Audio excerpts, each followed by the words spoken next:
Manoloana ny fitokonana izay tanterahany sampandrarany fanana tany dia misy ny fanazavana izay neto ny tompona andraiky mpanjakana amin'itony fifampiresahana saingy hitsonjovana ny tombontsoan'ny vahoaka sy ny fanjakana dia tsy maintsy atao ny marimaritra iraisana raha ny fanazavana nentina Andriamatoa Rivo Rakotovao. Miresaka moa miresaka foana fa ny fanjakana koa tsy mamaintsika tsy maka an'izay position satria tsy dia hety loatra zany hoe fangatahana fampiresahana fa tsy hiasa mihitsy raha tsy vita ny rehetrarehetra nefa mizavatra tsy azo atao mihitsy fa tsy maka fepetra foana zany ny fanjakana iarovana ny tombontsoan'ny firenena. Zany hoe verina ve misy ivatoato zay efa natao daholo fepetra daholo ny reny le fampafantarana reny ny affichage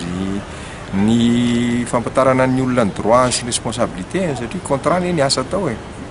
contrat ny asa na miasa amin'ny fanjakana c'est un contrat de travail any donc apetraka zany reny zay ny lalàna apetraka ny affichage apetraka ampandrenesiny izy dia raha ny amin'ny privé moa tonga dia na ny avertissement izy fa ty zany dia apetraka reny dia atao zay ny réquisition efa natao moa zany ny constatana hoe tsy eo le olona amin'ny toeram-piasana